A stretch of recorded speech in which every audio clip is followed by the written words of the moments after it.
So we are starting the grammar class today.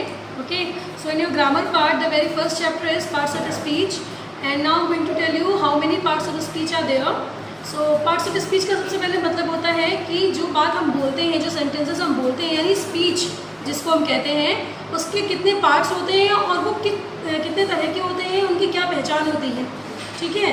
कैसे हम पहचानेंगे कि हमारी बोली में कौन सा पार्ट नाउन है, कौन सा प्रोनाउन है, क्या है. ठीक है. So as we all know, ये आपने पहले भी पढ़ा है कि there are 8 parts of speech. ठीक है. 8 तरह के पार्ट्स ऑफ स्पीच होते हैं, जिसमें कि फर्स्ट सबसे पहले हमारा आता है नाउन. और एक बहुत अच्छी चीज़ आपकी ग्रामर बुक में क्या दी गई है कि आपका जो ये चैप्टर है, it is described in a poem. ठीक है. पूरे चैप्टर को आपको डिस्क्रिप्शन भी दिया गया है, लेकिन एक पोएम के ज़रिए दिया गया है. पोएम में आपको जल्दी लर्न भी होगा, डेफिनेशंस लर्न करने में आपको दिक्कत भी नहीं आएगी, आपको समझ भी आ जाएगा कि किस पार्ट ऑफ स्पीच की क्या डेफिनेशन है. ठीक है. So with the starting first line, a noun the name of anything as house, lion, book और किंग. ठीक है. इनका बताना है, जैसे आपको पता है कि नाउन मतलब किसी का भी नाम. पोएम में ये कह रहे हैं, राइमिंग वर्ड्स में दिया हुआ है, a noun the name of anything as house, lion, book और किंग. किसी पर्सन का नाम, किसी प्लेस का नाम, किसी थिंग का नाम. ठीक है. किसी एनिमल का नाम. जब भी किसी का नाम लिया जाता है, मीन्स हम किसी को जिस नाम से भी बुलाते हैं वो नाम नाउन है. ठीक है. अगर हम किसी को बुलाएंगे या कुछ जानेंगे कि कोई चीज़ क्या है, तो हमें जाहिर सी चीज़ है उसका नाम पता चलेगा कि इसको ये कहते हैं. ठीक है. तो जिस नाम से भी जिसको बुलाया जाता है, किसी पर्सन को, प्लेस को, किसी एनिमल को या किसी भी चीज़ को, ठीक है, तो उसको हम नाउन कहते हैं. आपको बताइए एग्जाम्पल्स इसमें दिए हुए हैं. हाउस मतलब अगर किसी चीज़ की बात करें या जगह की बात करें कि हमारा घर, तो हाउस भी नाउन हो जाएगा. लॉइन यहाँ पे एनिमल का नेम हो गया. बुक यहाँ पे किसी थिंग का नेम हो गया. किंग एक पर्सन का नेम हो गया. ठीक है. उसके बाद आती है बात सेकंड की. सेकंड नंबर पे क्या आता है, तो यूजुअली हम नाउन के बाद प्रोनाउन पढ़ते हैं, बट इन द पोएम इन्होंने नाउन के बाद एडजेक्टिव दिया हुआ है. ठीक है. तो एडजेक्टिव की जो राइमिंग है वो क्या है, adjectives tell the kind of noun as good, small, pretty, white और ब्राउन. एडजेक्टिव का मतलब होता है डिस्क्राइबिंग वर्ड्स. ठीक है. जो भी नाउन या प्रोनाउन के बारे में जो शब्द हमें बताते हैं कि नाउन और प्रोनाउन कैसा है. कैसा है से मतलब किसी की क्वालिटी बताना. ठीक है. Suppose I have a blue pen, so the pen is blue. Pen की क्वालिटी क्या है कि पेन ब्लू है. ठीक है ना. तो नाउन या प्रोनाउन कोई चीज़ कैसी है, like the board is green. ठीक है. तो बोर्ड कैसा है, ग्रीन है. ग्रीन हमारा एडजेक्टिव वर्ड हुआ, क्योंकि बोर्ड तो हमारा नाउन है. एज वी हैव नो कि किसी भी थिंग का नाम नाउन होता है, तो नाउन तो हमारा बोर्ड हो गया, और एडजेक्टिव यानी उस नाउन की विशेषता बताने वाला शब्द, यानी कि ग्रीन. कि बोर्ड कैसा है, ग्रीन है, यानी हरा है. तो यहाँ पे इसी तरह की कोई चीज़ लंबी है, छोटी है, पतली है, काली है, गोरी है, किसी रंग की है, किस शेप की है, किस साइज़ की है, और भी अदर क्वालिटीज़. ठीक है. कुल मिला के कोई चीज़ कैसी है, कोई नाउन या प्रोनाउन, वो जो बताता है वो होता है एडजेक्टिव और डिस्क्राइबिंग वर्ड. ठीक है. थर्ड नंबर पे इन्होंने पोएम दी हुई है प्रोनाउन की. Instead of nouns the pronoun stand, his head, her face, your arm, my hand. Pronoun जो होती हैं वो सीधे सीधे से नाउन की जगह पे यूज़ होने वाले वर्ड्स होते हैं. सपोज हमने एक वर्ड लिया है, एक सेंटेंस लिया है. ठीक है.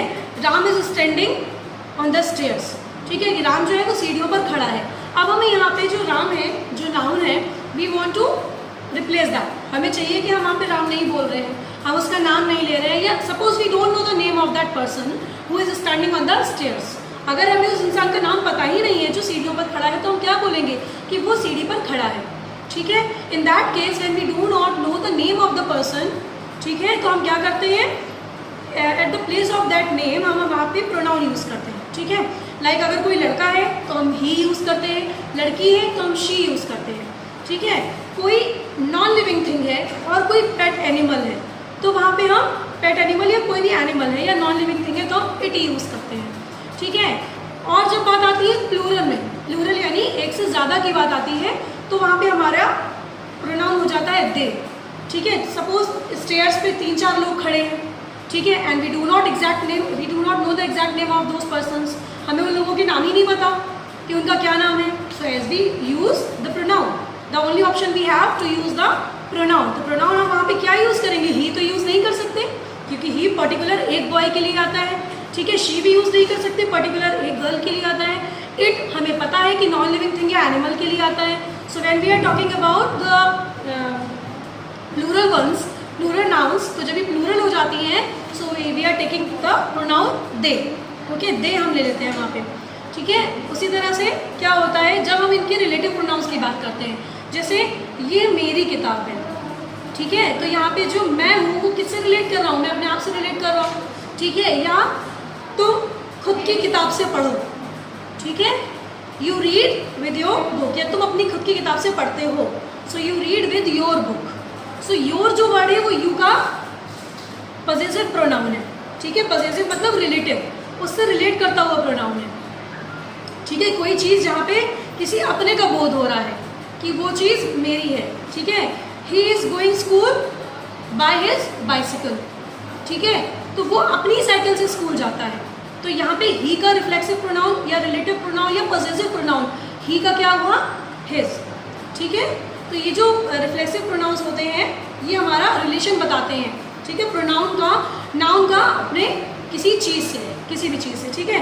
एग्जाम्पल दिए हैं, हिज हेड उसका सर, हर फेस उसका चेहरा, योर आर्म तुम्हारे हाथ, माई हैंड मेरे हाथ, ठीक है। तो जब हम यहाँ पे करते हैं कनेक्ट अपने आप को किसी चीज़ से तो वो हमारी अपनी हो जाती है, तो वो रिलेटिव या पजेसिव प्रोनाउन हो जाती है, ठीक है।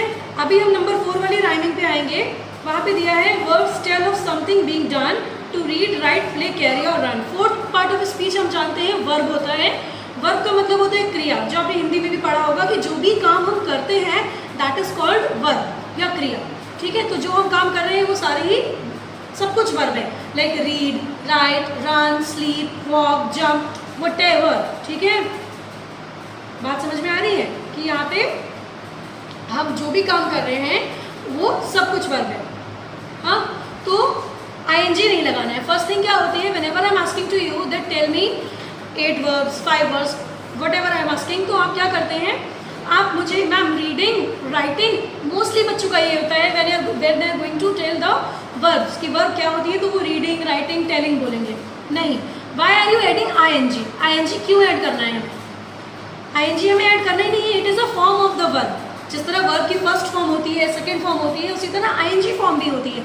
So when someone is asking to you that tell me 5 verbs और 10 वर्ब्स, कोई 5 वर्ब बताओ, तो हम जो भी काम करते हैं उनमें से कोई 5 काम हम बता देंगे, like we read, write, learn, walk, sleep, jump, cook, eat, drink, whatever we do, ठीक है। हम जो भी करते हैं ऑल आर वर्ब, सब क्रियाएं हैं, सब काम करने वाले हैं, तो उसमें हमें ing ऐड नहीं करना है जब तक उसमें हमें ing फॉर्म यूज़ करने की नीड ना हो। सिर्फ नॉर्मली वर्ब बतानी हो तो बिना ing ऐड करे हुए ही बताएंगे। तो वर्ब जो आपका पार्ट ऑफ स्पीच है उसका मतलब आप क्लियरली समझ चुके हैं कि verb means the work we do, हमारी सारी क्रियाएं जो हम करते हैं वो सब वर्ब होती हैं, जो भी काम हम करते हैं, ठीक है। फिफ्थ पार्ट ऑफ स्पीच पे जब हम मूव ऑन करते हैं दैट इज एडवर्ब। एडवर्ब से रिलेटेड इन्होंने क्या राइमिंग दिया हुआ है, how things are done the adverb tells as fast, slowly, ill और वेल। वर्ब मतलब होता है काम का होना या काम का करना, ठीक है। लेकिन अब जैसे नाउन और प्रोनाउन कैसी है वो कौन बताता है, एडजेक्टिव, ठीक है। वैसे ही हमारा काम कैसे हो रहा है, ठीक है, in a fast speed, in a slow speed, अच्छे से, बुरे से, ठीक है, या किसी और भी वजह से काम किस तरह से हो रहा है वो बताता है एडवर्ब, ठीक है। एडवर्ब बताता है। और जो आपका पार्ट ऑफ स्पीच है इसमें आप ये देखेंगे लाइक ही रन्स फास्ट, ठीक है। यहाँ पे सेंटेंस आया he runs fast, so runs का मतलब हम जानते हैं दौड़ना, डेफिनेटली इट्स अ वर्ब कि वो दौड़ रहा है, यानी वो कोई काम कर रहा है तो वो तो वर्ब हो गई।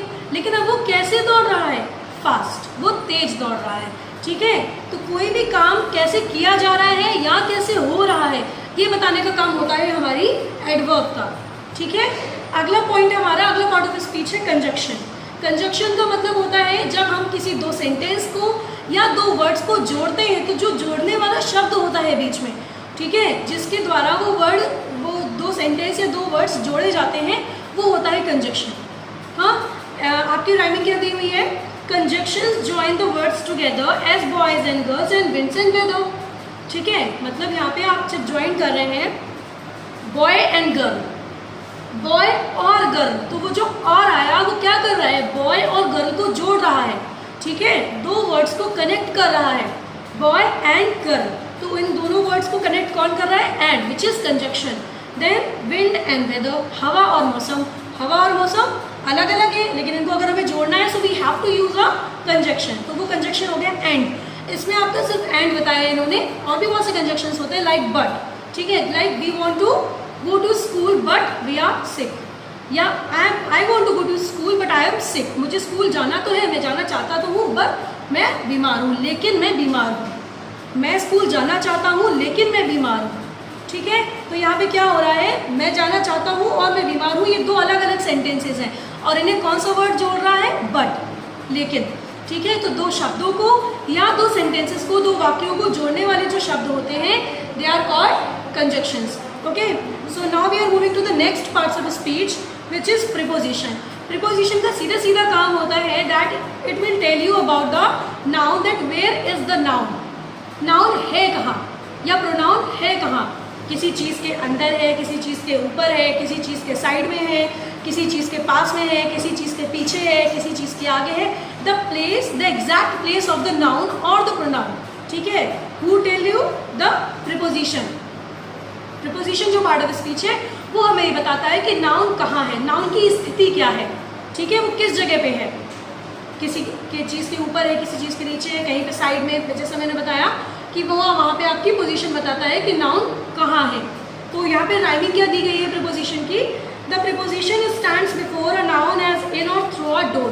प्रीपोजिशन बताता है कि एक नाउन यानी कोई भी व्यक्ति, कोई भी जानवर, कोई भी चीज़, किसी जो वो दरवाजे के अंदर है या दरवाजे के बाहर है। बात समझ में आ रही है, कोई चीज़ कहाँ है वो बताता है preposition. Now we are moving to the next part of speech which is interjection, and this is the last part of speech, ठीक है। 7 हम डिस्कस कर चुके हैं, this is the last, interjection. Interjection क्या होता है, आपकी सडन फीलिंग्स को बताता है, ठीक है। कभी आपको सरप्राइज होते हैं यहाँ तो सडन फीलिंग्स निकलती है, ओह दिस इज हैपेंड, अच्छा ये हो गया, ठीक है। या कभी क्या होता है, हम कभी जीत जाते हैं, कोई गेम जीतते हैं, कुछ भी होता है, तो वहाँ पे ब्रावो एक वर्ड यहाँ पे यूज़ होता है जब हम बहुत ज़्यादा एक्साइट हो जाते हैं कि एकदम से जो खुशी मिलती है जीतने की, क्योंकि वो खुशी हमें पहले से तो पता नहीं होती, तो सडन मिलने वाली खुशी पे जो हमारे एक्सप्रेशंस होते हैं, सडन मिलने वाले दुख पे जो हमारे एक्सप्रेशन होते हैं, क्योंकि अगर हमें कोई चीज़ सडन यानी अचानक मिलेगी तो उस पर हमारा रिएक्शन भी अचानक वाला ही होगा, ठीक है। हम सडन एक्सप्रेशन ही देंगे कि अरे ऐसा हो गया, अच्छा ऐसा हो गया, अरे वाह, ठीक है। बात समझ में आ रही है। So these are the expressions which you know bring out when you get something sudden. कोई अचानक होने वाली चीज़ जब आपके सामने होती है, if either it can be a happiness or it can be a sorrow, ठीक है, कोई गम या खुशी वाली कोई भी चीज़ हो सकती है। तो जब आप चौंकते हैं, ठीक है, या आप खुश होते हैं, एकदम से दुखी होते हैं, आप सरप्राइज होते हैं, तो वो सारी फीलिंग्स जो होती हैं जिनको हम टच नहीं कर सकते, फील कर सकते हैं, ठीक है। सिर्फ फीलिंग्स होती हैं, वो देख नहीं सकते हैं, फील कर सकते हैं। तो फीलिंग्स जो होती हैं, सडन फीलिंग्स, उनको इंटरजेक्शन कहते हैं। लाइक ओ हाउ प्रिटी, आपकी बुक में दिया हुआ है, राइमिंग दी हुई है, the interjection show surprise as oh how pretty as how wise, how pretty, oh how pretty, किसी चीज़ को देख के हम सडन खुश हो गए, अरे वाह कितना सुंदर है, ठीक है। तो that sudden feeling is called interjection. बात समझ में आई। So all the 8 parts of speech are explain, ठीक है। आई होप कि आपको समझ में आया होगा। और यहाँ पे आप अगर कुछ भी आपको समझ में नहीं आ रहा है, that you have the WhatsApp group, आप मुझसे आके वहाँ पर पूछ सकते हैं, because grammar is an important part, grammar is an important part. तो आपको अगर नहीं समझ आएगा, you have to clear your doubts, okay. So go with the video, thank you.